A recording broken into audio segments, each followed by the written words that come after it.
We're going back to a bit of an old project here. So most of the content lately has been me tearing apart the Mark IV, and I'm really tired of taking it apart. So I'm gonna go and do a fab project real quick, but this is a project that I actually started back while I was still making the exhaust for the Mark IV. So it's about, the beginning footage here is about 3 months old. So we'll talk through kind of what I did and what happened and why I put the project on pause for a bit, and then we'll actually get into like me doing stuff today.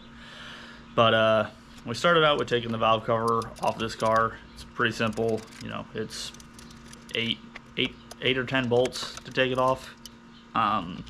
Really nothing to it. Plucked it right off the head, and then from there we spent some time cleaning up the breather hole from the old PCV system with a carbide burr. This is the first time that I ever used a carbide burr tool, and it was rough. If you have any tips on how to use these, please drop them in the comments. I didn't really look anything up. I just chucked it into a die grinder and went to town. So might not have been the right choice of tool, but I would have rather had like a drum sander attachment or something, but it is what it is. So once I got the hole big enough to actually fit the AN bung that I was trying to weld in, from there I started welding, and I had thought that I cleaned this up well enough. Obviously, like, it's a crusty valve cover. It's off of a car from 1988, so it's, I don't know, 35 years old at that point. So I tried to clean it up as much as I could with just brake cleaner and sanding pads, which apparently wasn't enough, because I did one tack and that was fine, and then the next tack it blew a massive hole through the material, started smoking, smelled terrible, and I mean, it just coated my tungsten and the cup on the torch just with black crap. There was like oil sludge buildup on the inside that I couldn't clean, and it basically caught on fire. And from there I made the decision to give up on this project for a bit, and then I took the valve cover to my friend Ryan that does powder coating, Red Lion Coatings in Red Lion, Delaware. I took it to him and said, hey, can you chemical strip this and bake it in your oven so that all the crap falls off of it? So he did that for me, and that gets us to this point. So it's all chemical stripped. There's no paint left on this whatsoever. You can see my ugly oval that I did and the remnant of that tack, and then where I blew a hole through it. So we are going to be actually taking this steel -10 AN bung, welding it to that today, and then it will go back to Ryan to get powder coated, most likely the same teal color as the RMs and the transmission case that goes into that car. But I'm going to get the welder all set up and get my weld gear on and all that crap, and then set you guys up to watch me weld a bit. So see you in a bit. I finally got around to fixing the foot pedal for my TIG welder, which you can see that's what I'm digging around in my feet looking at, is getting that pedal set up where I'd like it to be. But unfortunately I quickly find out that welding with a foot pedal with my workbench setup is not that comfortable. So I tried it out anyways just to see if it would work, but I switched back over to my finger switch shortly after this. But somehow I managed to tack the filler rod to the tungsten and not actually tack any material to my workpiece. But I'm going to blame it on using the foot pedal and being uncomfortable. So the first job was filling in the hole, which went pretty well. You can see that it doesn't exist anymore. So now we're going to tack this in 2 spots and then weld the entire perimeter and make it look all pretty.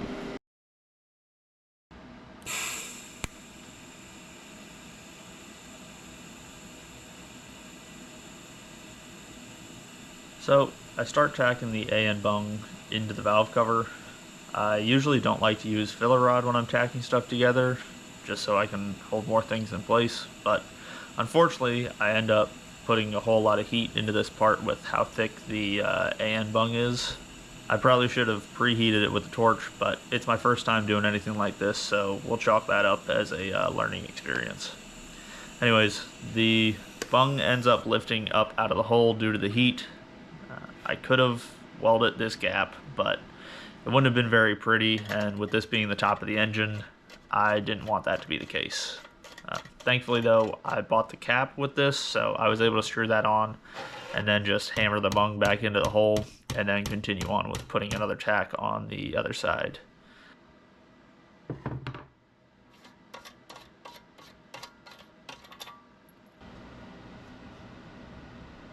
From there, I'm able to move on to actually welding this. Like I said, this is my first time welding a bung in, so there was a little bit of a learning curve for me, especially with how small of diameter this was. The diameter of the bung is like 1 inch at the flange, so it took a whole lot of repositioning as I was going around, which kind of got annoying. Unfortunately, I could only weld about 30 to 45 degrees worth before I was in an uncomfortable position, or I had my weld barely focused on the bung and it was more placed on the valve cover, which that doesn't really do me any good if I'm not welding the two together. But after struggling through it a little bit, I finally found a rhythm and get this entire thing knocked out and welded all the way around.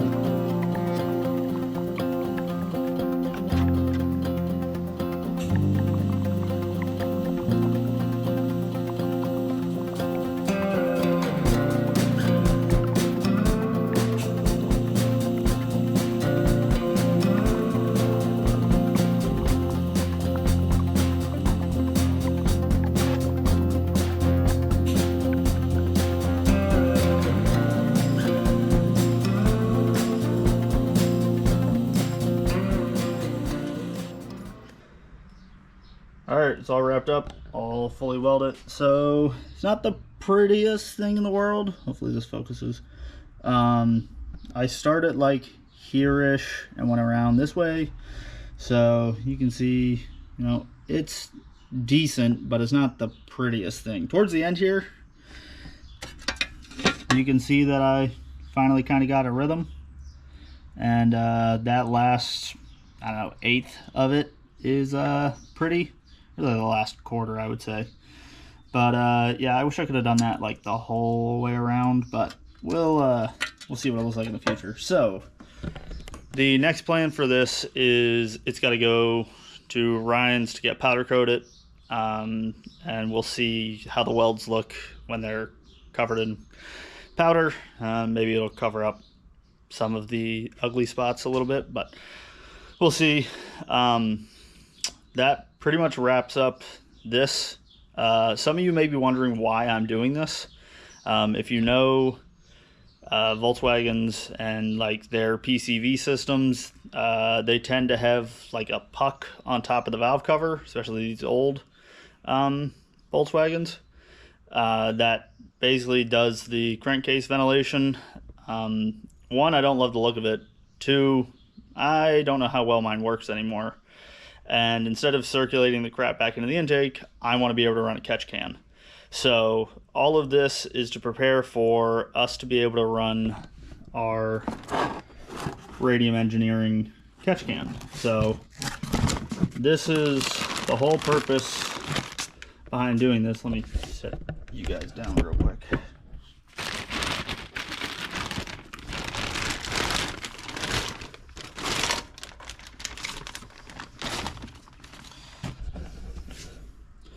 So this is the whole purpose behind doing this. This is Radium's, I think it's their competition catch can. I'll put the product number in the description below because I don't remember. Actually, yeah, it is their competition catch can. There is the product number. So this is the whole purpose behind wanting to run a catch. Well, this is the whole purpose behind welding this bung to the top of the valve cover, because I don't want to run rubber lines.